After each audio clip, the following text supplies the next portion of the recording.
Ja, ihr Lieben, ich habe da eine kleine Geschichte, die ich loswerden will. Oh nein, schon wieder. Nein, es ist seit 4 Tagen habe ich so einen Druck auf dem Herzen gehabt. Und als jetzt älterer Mann ist man natürlich ein bisschen eher sensibilisiert, was das zu bedeuten hat.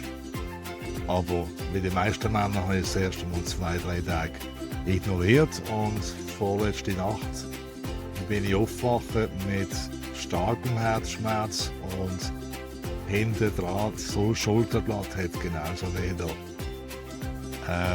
Soweit so nicht so gut, aber dann habe ich noch nicht mehr durchschnaufen, weißt du, so richtig bis am Fies runter, und das hat mich dann schon ein bisschen irritiert. Ich bin aufgestanden am Morgen um 4 Uhr und habe gemerkt, dass ich beim Laufen extrem schwindelig bin. Und wie es halt die moderne Gesellschaft heute macht, bin ich recherchieren, was die 4 Komponenten könnten bedeuten. Und dann ist eine Zahl auftaucht, 911, also 911. Soll ich sofort anrufen und ins Spital gehen. Ich dachte, ja gut, ich meine, das Internet ist weit und gross und voller Müll zum Teil, aber trotzdem ist eine Warnung.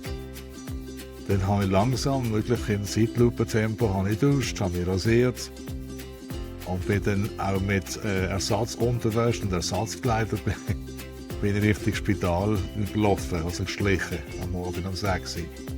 Das Spital ist noch 1 Kilometer entfernt. Was aber lustig ist, und das ist wirklich die Ironie von der Geschichte, auf dem ganzen Weg habe ich so innerlich geflucht. Nicht, weil ich könnte sterben heute oder morgen, sondern weil der Zeitpunkt einfach sau blöd gewählt ist, oder wenn es so wäre.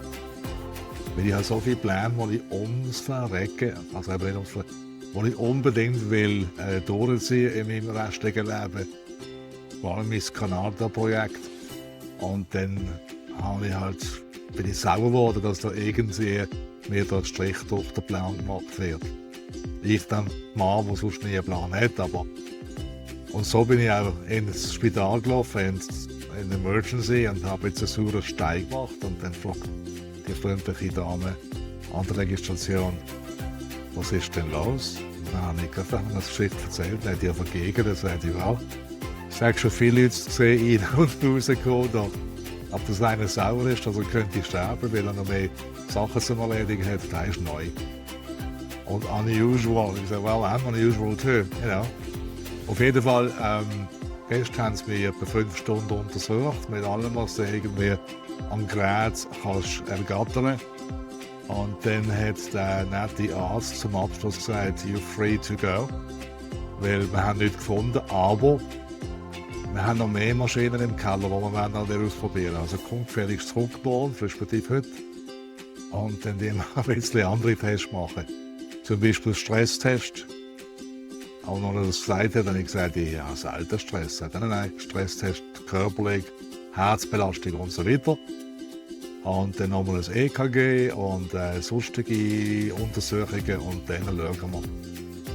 Das hat etwa 2,5 Stunden gedauert, und dann ist das Abschlussgespräch gekommen von, jetzt musst du für ein paar Tage, also für 3 Tage, muss ich jetzt so einen Herzmonitor tragen. Das ist das Ding da. Ist überall angeschlossen. Und dann am Montag, den sie es auswerten und schauen, ob da irgendetwas im Versteckten noch lauert. Weil der Arzt hat noch eine Andeutung gemacht, du bist noch nicht reif für einen Herzschrittmacher, aber... Also soweit meine kleine Geschichte. Ich hoffe, ihr seid weg und gesund und freut euch am Leben, wenn ich das mache. Und der Ärger ist weg, übrigens. Das ist... Ich hoffe auf ein paar wirklich 30 Jahre oder so, und dann bin ich happy. Alrighty. Danke fürs Zuhören und ciao, ciao.